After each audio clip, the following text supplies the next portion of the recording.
CSLN session. So it is my distinct honor to introduce our presenter for today.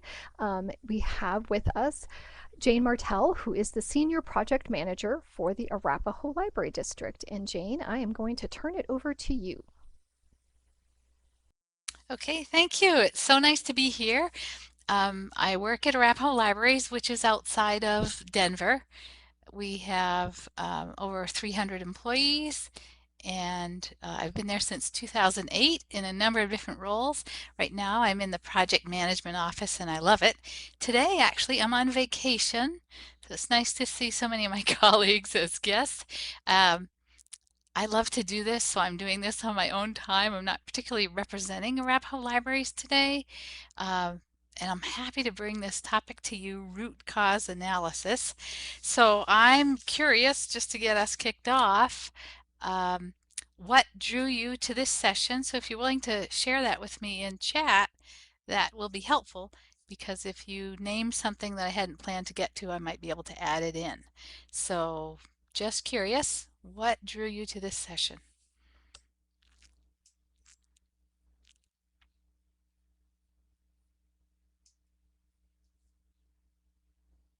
That's right, Christine was with us for 19 years, before I met Christine, actually.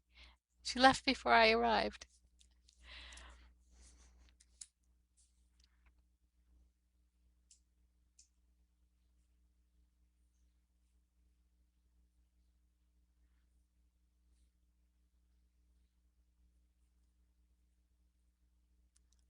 Okay, so Erin said the session, whoops, I gotta move it.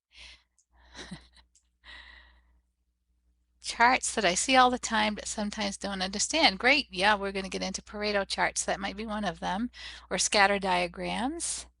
Possible to work hard on a solution that doesn't identify the root cause. Yeah, absolutely. That happens, I think, a lot of the time. Hoping for new tools. We're going to go through 6 or 7. Actually, I have a 7th to add in today. Yeah, root of the issue is where it's at. Okay, well, feel free to keep typing. I'll keep my eye on that. So this is what we're going to do in our hour together. First, we'll talk about what root cause analysis is, then move into why it's important. All important is the topic 3, which is how to tackle it. And I have some just general thoughts to share with you, considerations, and then at the end I'll share some resources with you. So first up is, what is root cause analysis? Basically, it's a tool. It's a method of solving a problem at its source rather than just treating the symptoms. So there is a process to it, and then there are tools to it as well. And if you think about, it's often used in process improvement projects, and it's really something that you do in the middle of your process improvement methodology. So when you have a process problem, something's happening, it's not what you want, you would start by defining what the problem is and the parameters of it. Then you would measure what's happening so you have an idea of how big the problem is. Then you would analyze the data that you have, and that's where root cause analysis comes in, that middle step analysis. Then you'd move into implementation. You have decided what you're going to try to mitigate the problem. And if it fixes it, then you'd move into control, like making sure you can keep things running the way you want. So I'm going to look back at chat for a moment. How to discover, see solutions implemented.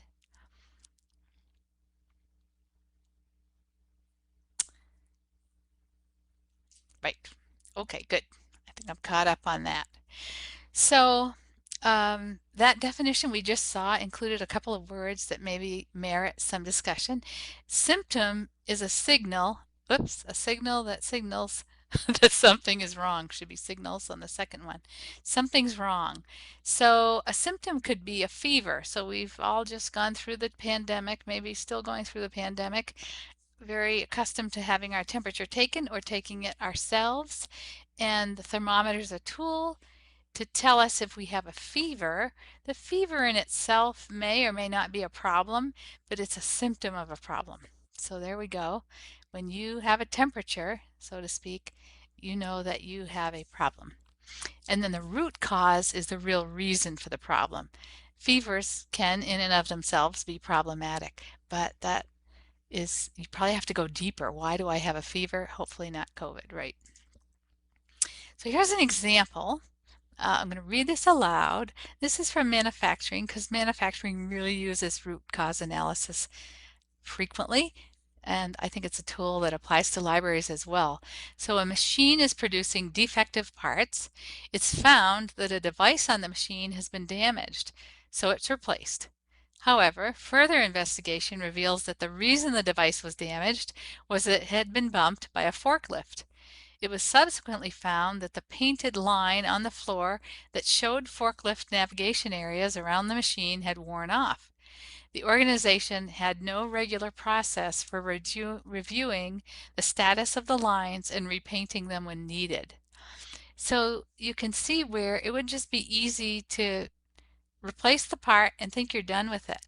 But that would be unlikely to prevent future incidents because as long as the lines on the floor aren't there, the forklift drivers don't know where they're going and would again possibly hit machines as they're driving around. So the symptom was, oh, we've got these bad parts, and here's the immediate cause, but it's really much deeper than that. And we're going to investigate some ways to look at that and how to get past the first solution, if you will. So why is it important? Well, it's because we're not looking for band-aids, right? We don't want to band-aid a problem and call it solved. So I'll give you an example. Let's say I broke my leg. I have a compound fracture, but I call my doctor. I have a teledoc experience, and I call and I say, "Hey, doctor, I fell. My leg's really killing me, and I'm in a lot of pain." And the doctor, hopefully they'd ask to do more, want to do more. But what if a doctor said, yeah, okay, I'll prescribe some painkillers for you? Well, I could take those painkillers. Uh, and pain is a problem. That's what I'm calling about. But it's also a symptom. And if I'm given pain relievers, I'm going to be on those pain relievers forever until that fracture is reset and put in a cast and I rest it. And yes, I'm going to need painkillers. That is part of the solution, but I'll never get over that. I'll always need the Band-Aid, so to speak, until we get to the root cause, which is I have a compound fracture in my leg. So we're not looking to treat the symptoms per se. So we know what we're doing now. How do we do it? So I'm going to introduce 6 tools for you, although I'm going to mention one right now that is not listed, and that's your documentation. Hopefully you have documentation for your processes. You, um, you have lists or flow charts of what the procedures are supposed to be, and that can aid in your analysis of what's happening. Where is the problem happening? Um, and you have metrics, I hope, for your processes at work. And so you might have them in one of 4 areas. So I don't have this on the screen, but I'll introduce it now. There's an acronym that you can use to remember it called MEAT, M-E-A-T. So sometimes there are money metrics, M is money. So you need to keep your costs below a certain level, or maybe your organization has a standard for programs should not cost more than X dollars per participant. So money is the first one. Stands for errors. And I'm sorry this isn't in the slides. I literally thought of it just before we logged in that this would be worth sharing. So E is for errors. And hopefully you know for whatever you're producing how many errors there are. Um, and so if you're tracking that, just to make a distinction here between defects and defectives. They're not the same thing and it's not semantics. So let's say we're looking at gingerbread cookies, little people, and the first cookie is missing the toe. Well, that's a defect, but the cookie's not defective. If you owned the bakery, you would sell that cookie. If you're just missing a little toe of a gingerbread cookie, that's worth selling. So it has a defect, it's not defective. On the other hand, you could have a cookie that's missing the head from the gingerbread man. So probably that's a defect. Probably no one wants a cookie without a head, right? So you wouldn't sell that. It's defective. So just know that when you're tracking and maybe you have hash marks on tally sheets, check sheets, how often is X, Y, or Z happening? Know and make sure your employees understand what you're tracking. Defects or or defectives. You could have many defects on a unit and it wouldn't be defective. So let's use, rather than cookies, let's talk about items that we see in our libraries like books. So a patron returns a book and it has a pen mark across one page. Would you weed it?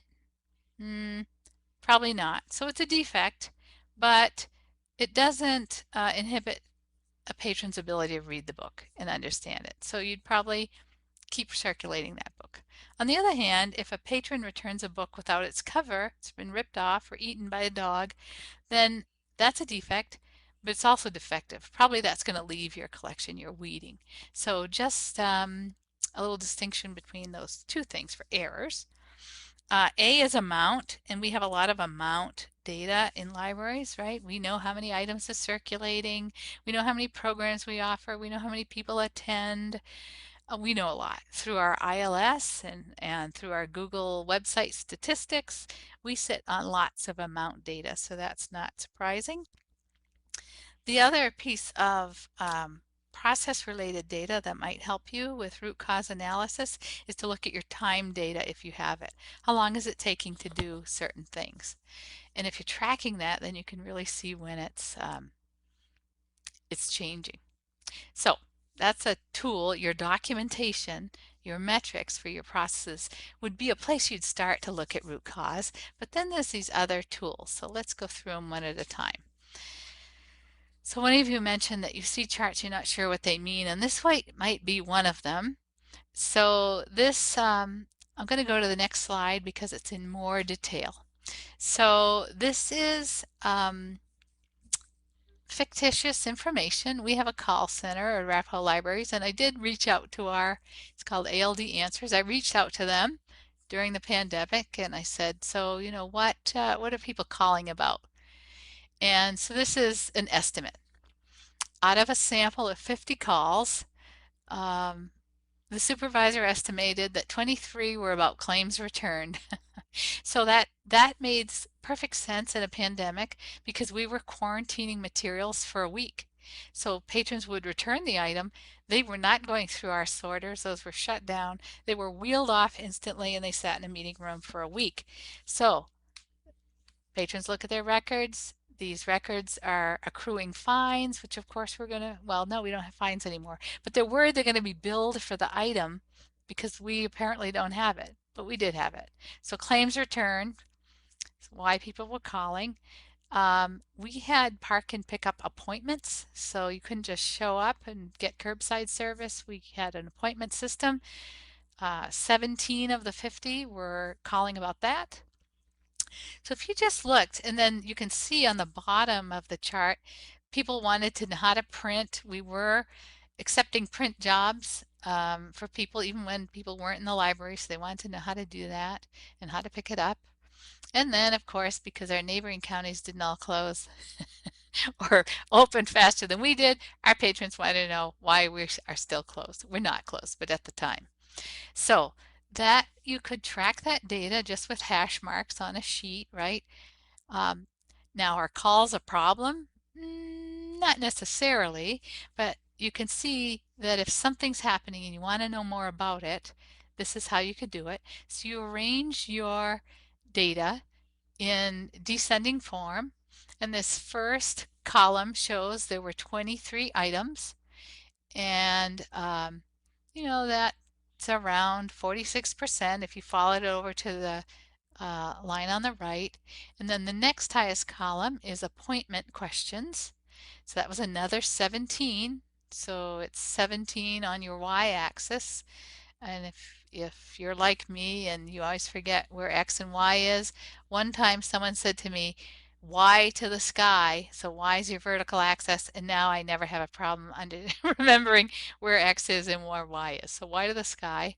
So just between those two issues, claims returned and appointments, that is, um, it's like 80% of the problems. And so if you had an issue and we're tracking where it was happening, why it was happening, what's happening, if you put it in a chart like this, a Pareto chart, which Excel will do for you, these are done automatically in Excel.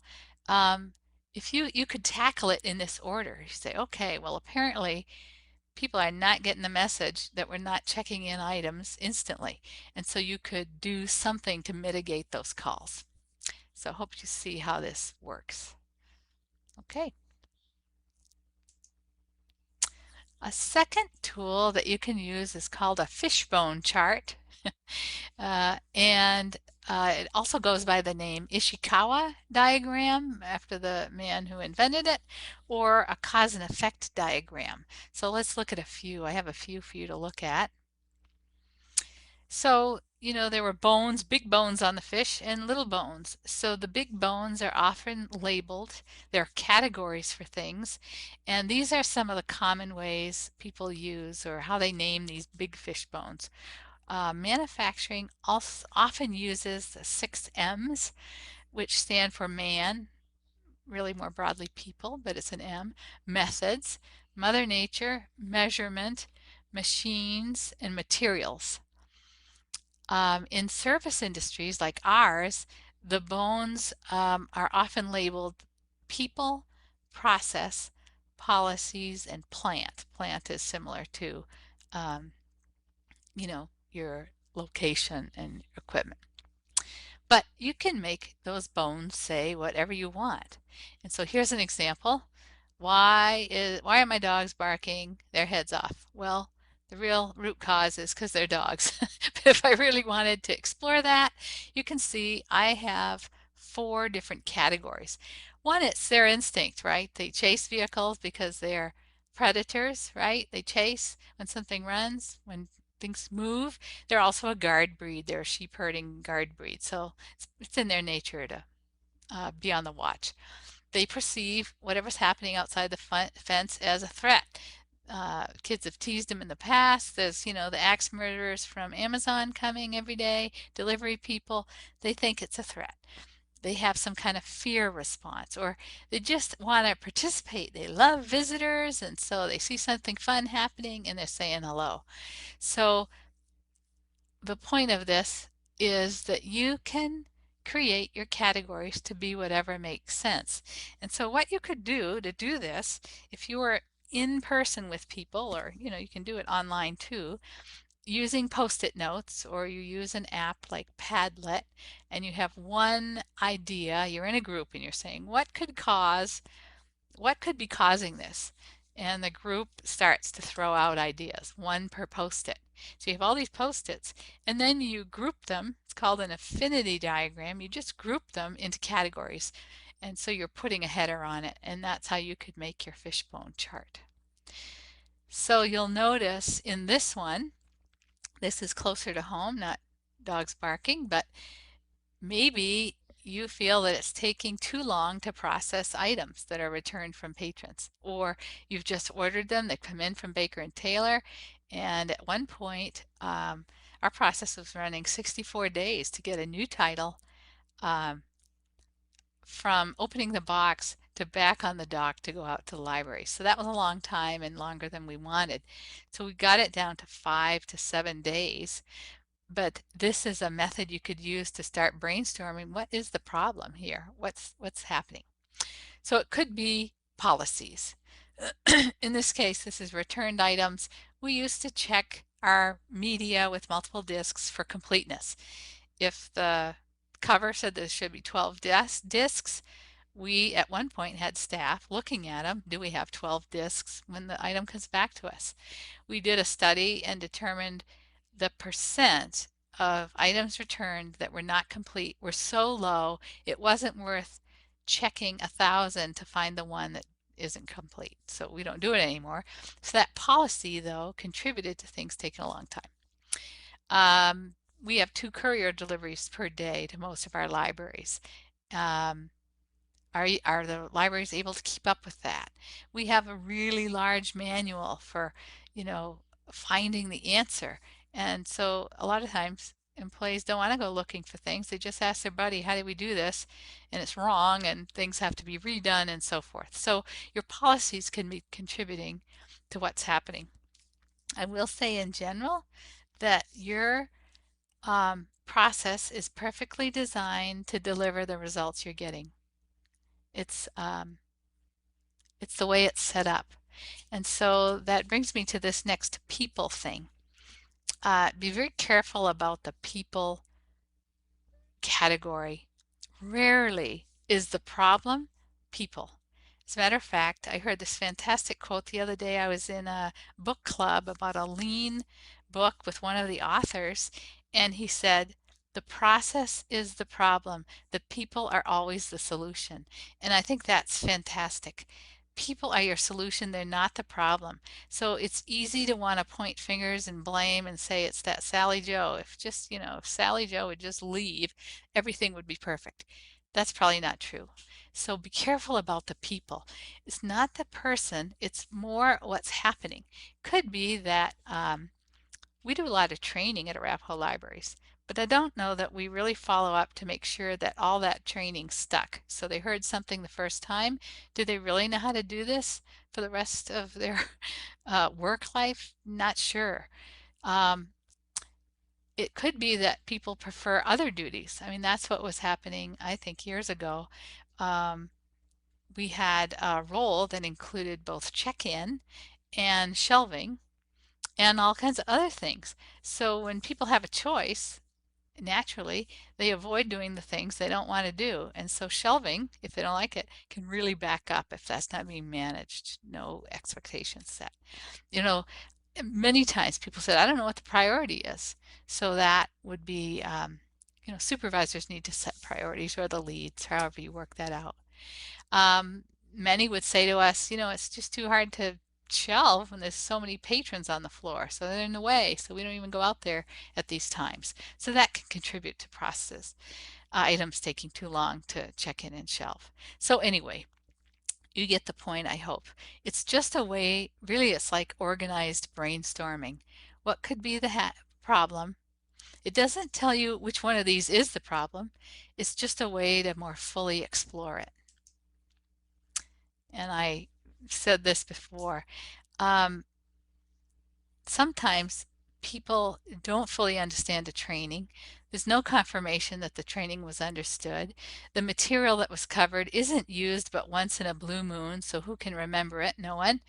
Um, Maybe there's some frequently needed information. So we participate in Colorado in a consortium called Prospector. So it's a resource sharing program, I guess you'd say. And so many libraries in Colorado share their items with other libraries. So a patron from my library can place a hold through Prospector for an item from another library 2 hours away, and we'll get it. So anyway, there are a handful of libraries, the bigger ones, that are loaning a lot. And so we need to know those courier click, it's called click courier codes.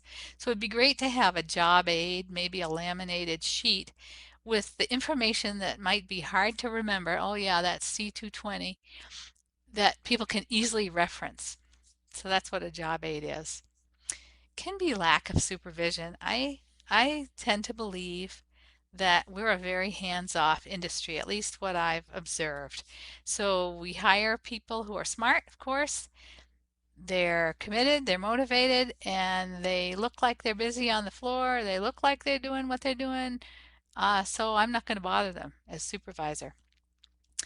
Um, but there's an interesting story, a legend, but it's true, so maybe that's not a legend, from Taiichi Ono, who was one of the founding fathers of Lean, which is a process improvement methodology.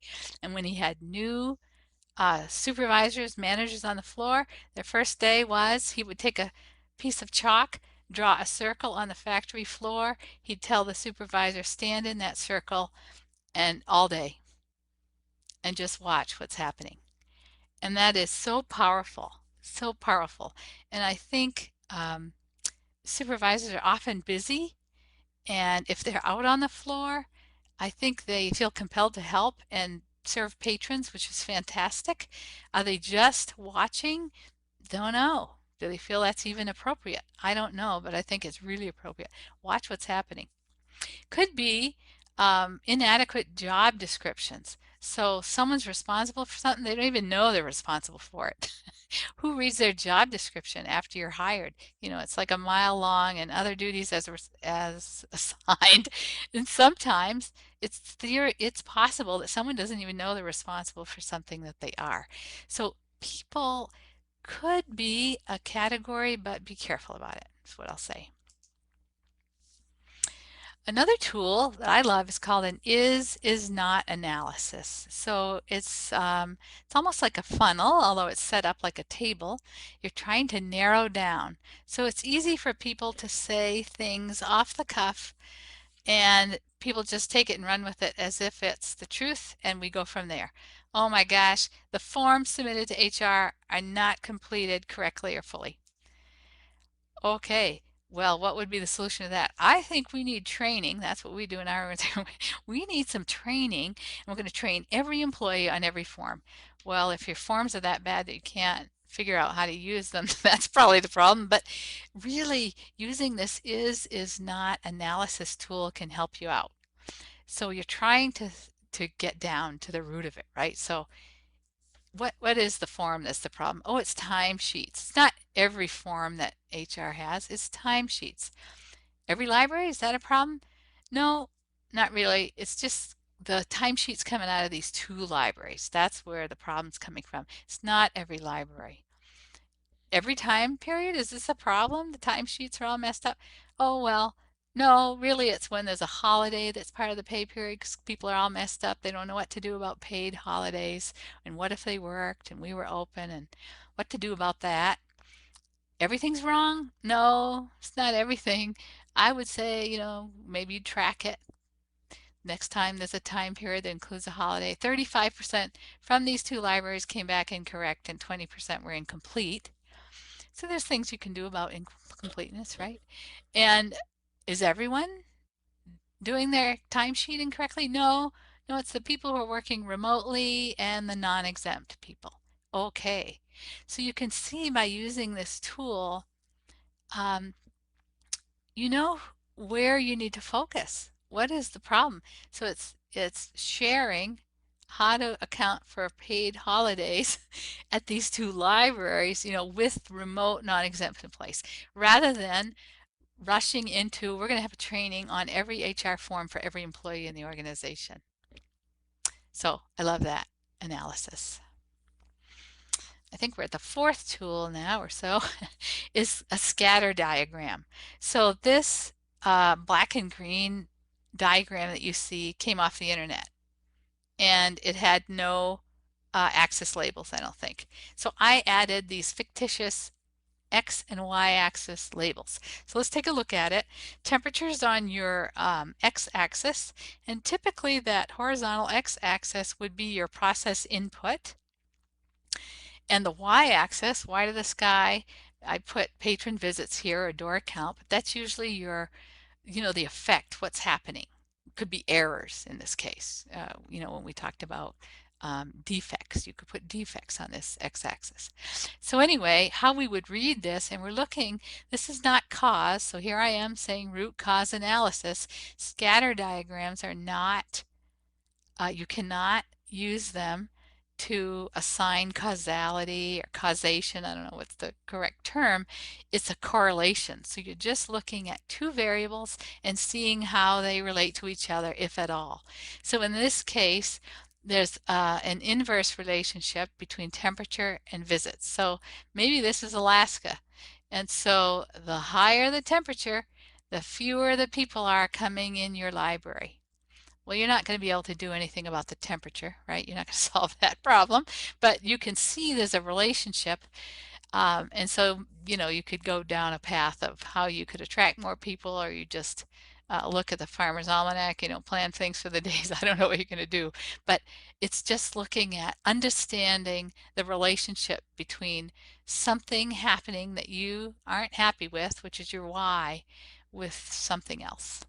And so it's just like algebra, seventh grade. You remember you were just plotting X and Y, so your input and your output. And you just map the dots.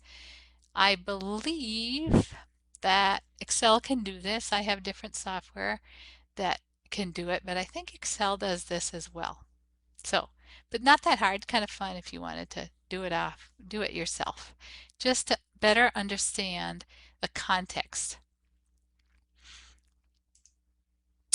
Then there's something called a problem concentration diagram. So this is a diagram maybe used by a body shop or a manufacturer things going through their paint process.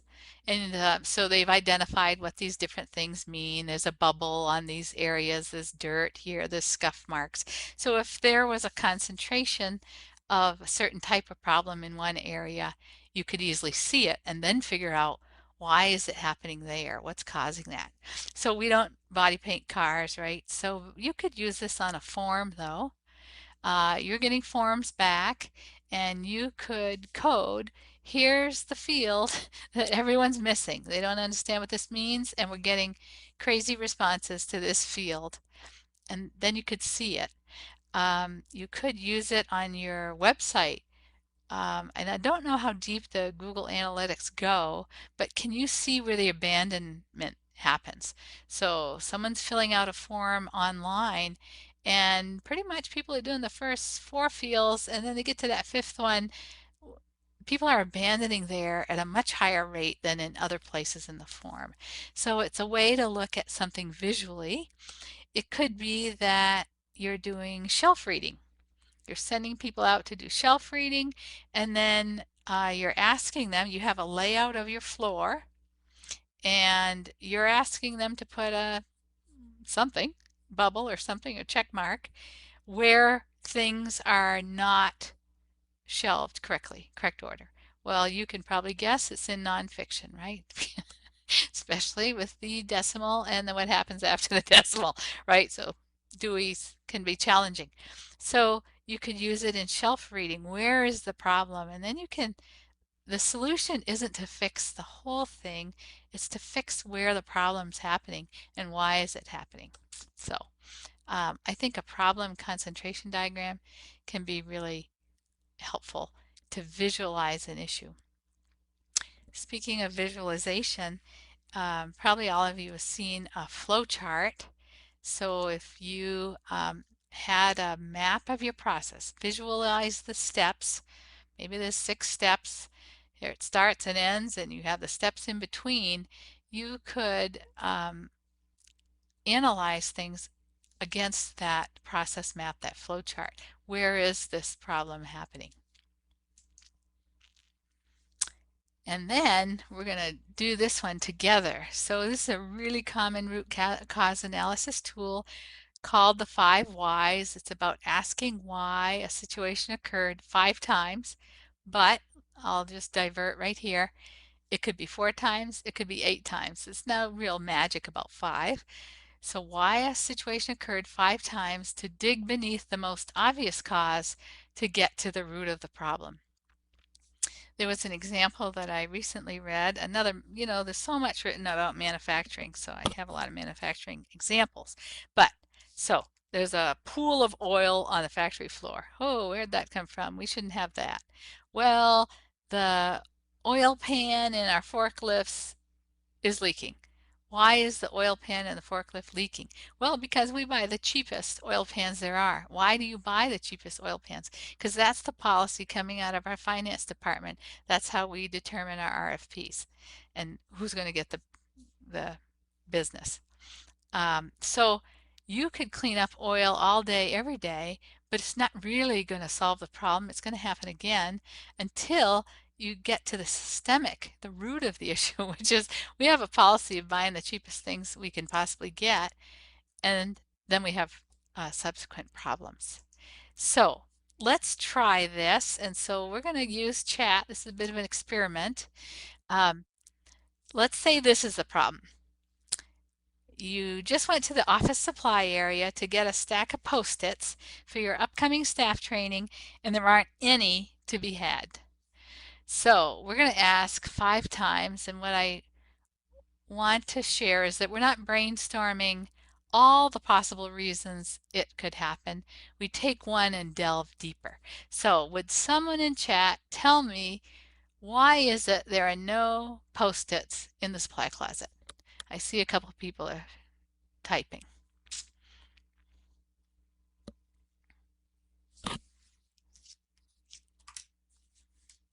Nobody ordered them. Okay, so I'm going to say, I'm going to just go with that. I'm going to take that first thing. Nobody ordered them. Why didn't anyone order the Post-its? So Aaron Richards actually said something. We don't have a method for it. Right, staff are hoarding at their desks. No one reported they were getting low. So there's all these possible things that could be happening, right? We could take one of them. So Larry, uh, they're not there because staff are hoarding them at their desks. Why do staff hoard them at their desks?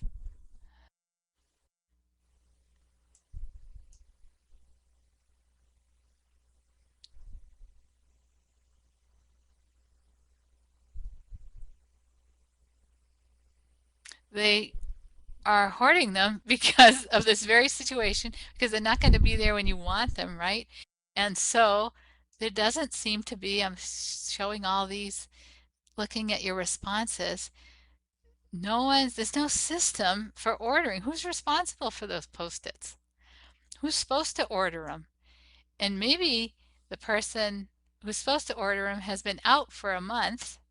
There's no backup system for when that person's out. That happens a lot.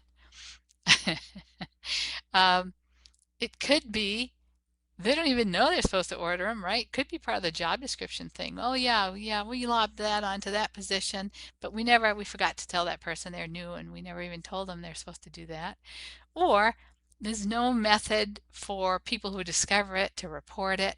So you can see you can go down this rabbit hole, um, and often the problem isn't that Sally Joe didn't order them. That's what we always want to do. Well, it's her fault. She should have done it. It's her fault. Could be her fault, but it could be her fault for a whole number of reasons. And then there's no system underneath it to support ordering supplies when that person's gone. And we have, that's very common in organizations to have silos. I'm responsible for X, you're responsible for Y. I don't do Y, I'm X, that's what I do. But we really need cross training so that more than one person can do one thing. I worked with a library in the East Coast one time. They hired me to help them with their process for getting donated items into their collection. At our library, we don't put them in our collection, we just sell them. Our friends sell them. But they were trying to get these into the collection, and of course the donated items were like a second cousin to the items they had ordered, the titles they said they wanted, right? So there they are. But what we discover in the middle of the process was the job of a volunteer who was in her 90s, and she had missed 3 weeks due to a health condition. So I love volunteers, but they're there to help us. They can't hinder our processes, right? We need to have cross training so that if someone doesn't show up unexpectedly, things happen, life doesn't stop, So anyway, good. I hope you can see how that can happen. Don't just take the first solution, because you may just be fixing the obvious thing or blaming someone who really isn't to blame. Whoops, I was going to type and I didn't. Sorry. I forgot about that. I was going to type. So there's a And I few think additional did you tools. want Jane, did you want the poll tool before we jump in here? Oh, did I miss a Or poll? the tool? I think it comes in Oh, between here. no. The So, annotation. Oh, okay. no? Yes. Yeah. Sorry. Yeah. Great. So we've talked about these few tools, 6 tools. I'm curious, which ones do you see yourself using?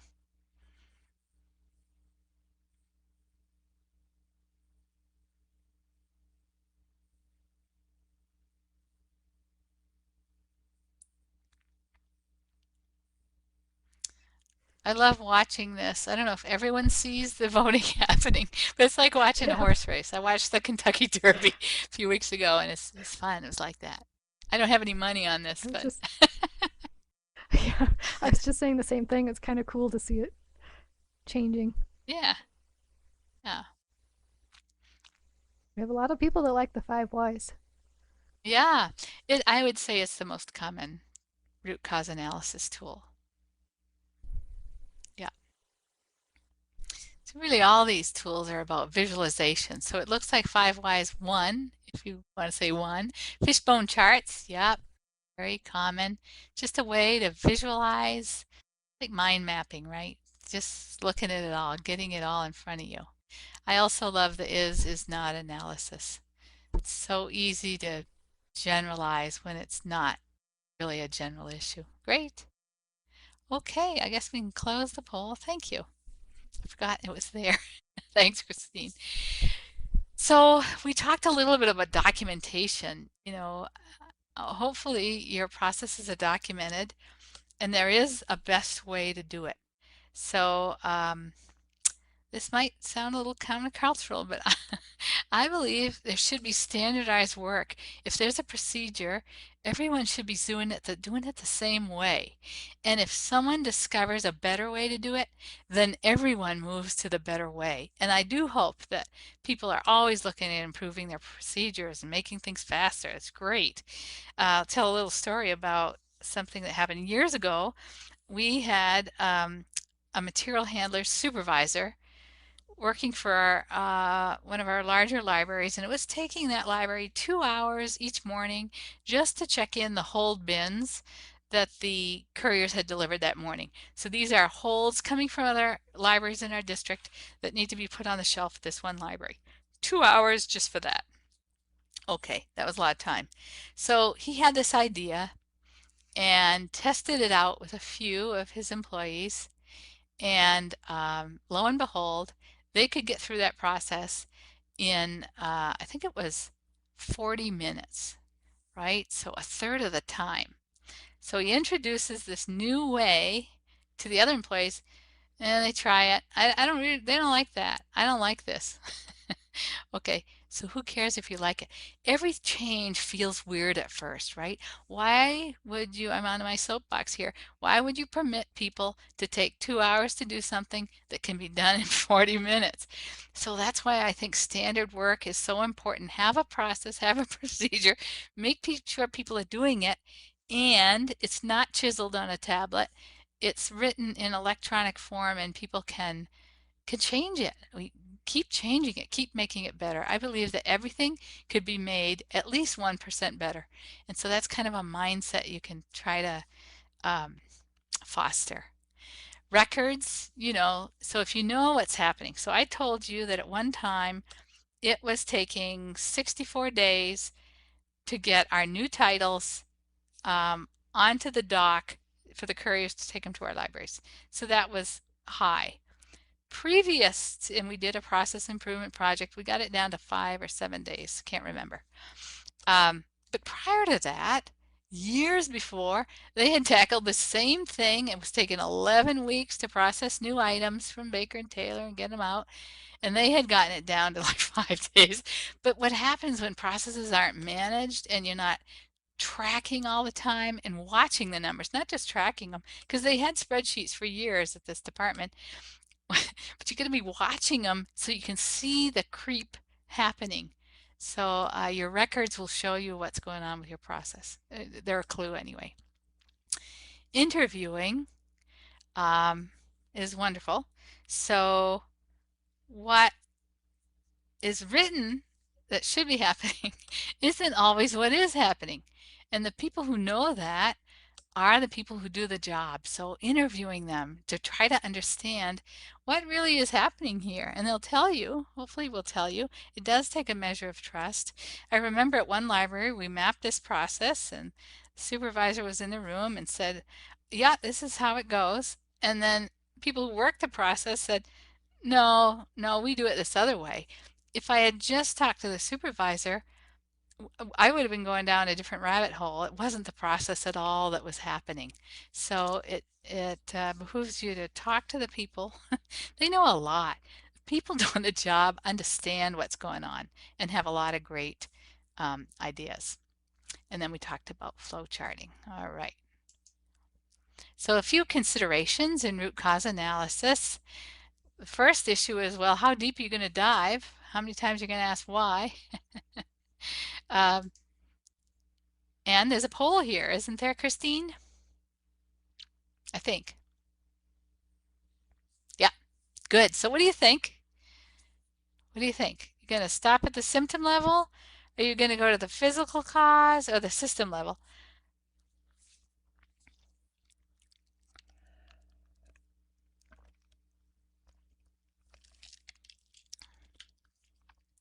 All right, you are rock stars.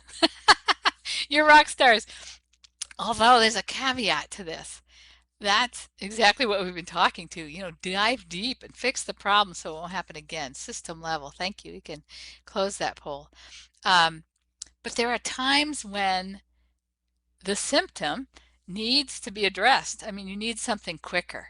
So um, you can't always go, it may not be worth it to dive to the system level. So it's really that was a bit of a trick question, but here are two examples between the difference between a symptom, a physical cause, and a system cause. First one is your toast is burned. Why'd that happen? Well, the toaster didn't eject the bread when the timer expired because, this has happened to me, big buildup of breadcrumbs in the mechanism so it can't work. So, okay, you can clear out those breadcrumbs, and the next time they build up, your toast's going to get burned. But if you went to the system cause, um, you'd put in a process for your family, who's checking the toaster this month or something. But, if you're trying to eat breakfast before you leave to do something, your toast is burned, you want to throw another one in there so you can get a toast, you're going to fix that problem at that minute and not going to go into a systemic solution because you need breakfast. Over here, you can see the symptom is that the check from the insurance company reimbursing for healthcare services received overseas is not the right amount. How problematic would that be? That would be annoying. Why did that happen? Well, an agent made an error when manually calculating the exchange rate because this happened overseas, not using US dollars. How to get the right dollar amount to you. But what's the systemic cause? Well, the software being used for handling claims doesn't allow for foreign currency transaction. So this is going to happen over and over until you get some kind of systemic solution in place. So, but whether you go to the system cause, which is ideal, it's best, whether you have the time and resources to put on it. So beware, it's possible that the cause of the problem is concealed, in a different place than where you discover the problem. Right, and I have a reference here, probably not done correctly, but I do have a slide for you that has this book fully cited. So anyway, there could be more than one cause for the problem. So you may have to dig deeper than just one cause. And just looking at all the chat activity that we had about the missing post-its, I can really see that many of the things you mentioned could all be correct. They could all be happening. So one of the interesting issues about Toyota, which is considered the kind of like the founding company for lean practices, they have what's called an and-on system. So I went through a Toyota factory tour in North Lexington, Georgetown, Kentucky. It was really fascinating. But any employee can stop a line, which is a pretty big deal if you can imagine in this massive plant. It covered acres. Um, I forget what they were making, what Toyota brand model, but any employee could stop the line when they saw a problem. And the value of that, and they would get on it right away, try to solve it. Because if you don't solve the problem when it occurs and don't give employees permission to address things, they may not be discovered until weeks later. The problem just makes it to the customer and then they call to complain. You have no idea what happened and why and who was involved and so forth. And I love this quote about the people factor. Um, One of the main principles of lean, which is a process improvement methodology, is respect for people. Process improvement is a team sport. So as an individual, you can improve your work, but if you want to improve a process, you have to have people. And you got to have the people in the job in that room to help you solve it. I also think, as an aside, that it's helpful to have someone from outside that department on the team because they can ask very naive and yet right on questions like, well, why do you do that? I remember a story about a time when our hold slip printers, the template was malfunctioning or something.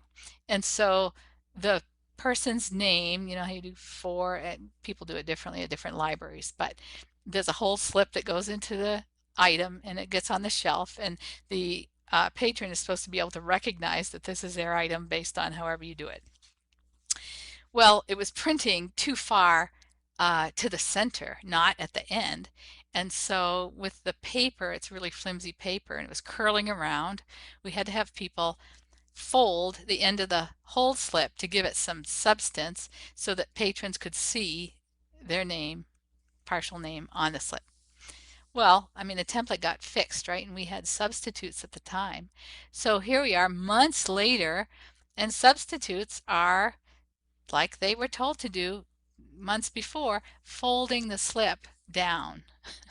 But it was, you know, people need to know the why and they need to be involved in the solutions. And so that was an interesting um, case for me that people need to be involved in it and they need to know the why and question. It's okay to question, why are we doing this? It's absolutely should be asking, why are we doing this? So you need to involve them.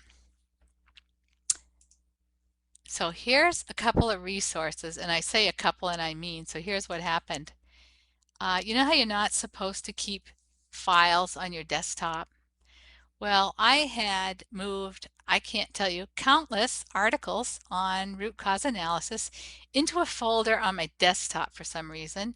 I was going to move them somewhere else, and I don't know how or why, but somehow, excuse me, I deleted that folder, the whole folder. It wasn't just that, I deleted a lot of stuff because I keep my desktop really clean and I keep throwing stuff in this one folder, and I deleted it. So I don't have any other resources for you. I'm sorry, but these are two good ones. One that I want to mention is ASQ.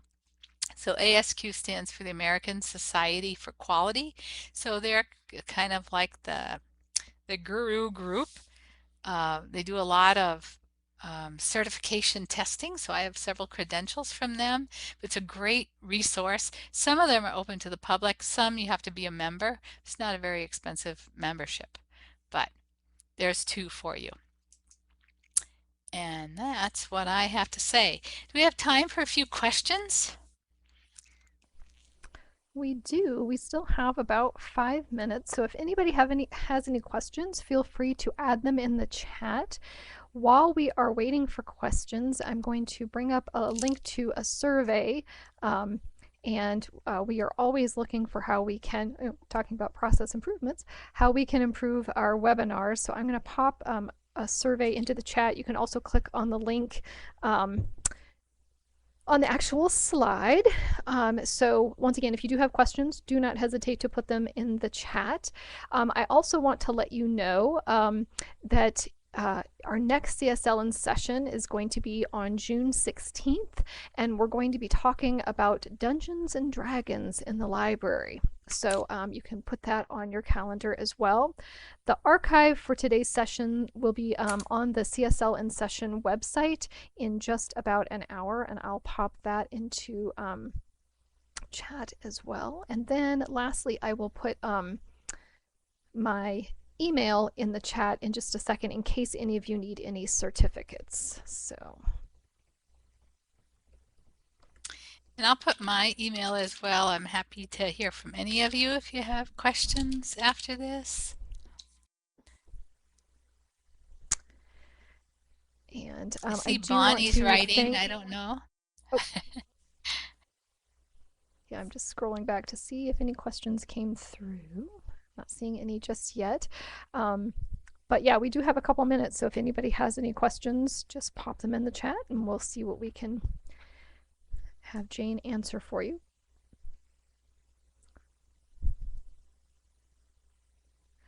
Yeah, so Bonnie was basically saying thanks for kind of helping people get out of the weeds and look at the big picture.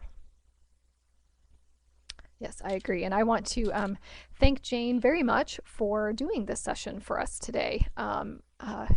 I call on Jane every now and then to see if she has any great things to share, and she always does. So I appreciate her doing this session for us today. Well, it's great fun. I love it. And it's nice to be able to focus. I usually try to cover too much, way too much. So it was really nice. This was a lesson learned for me to focus on a set of tools and leave it at that. Excellent. And thanks from my Arapaho Well, I'm Library's colleagues for coming. yes, like own little cheering section. Well, I am not seeing any questions come through, just a lot of thanks for the session. So I'm going to once again thank Jane for doing the session for us, and I hope everybody has a really great afternoon. Thank you.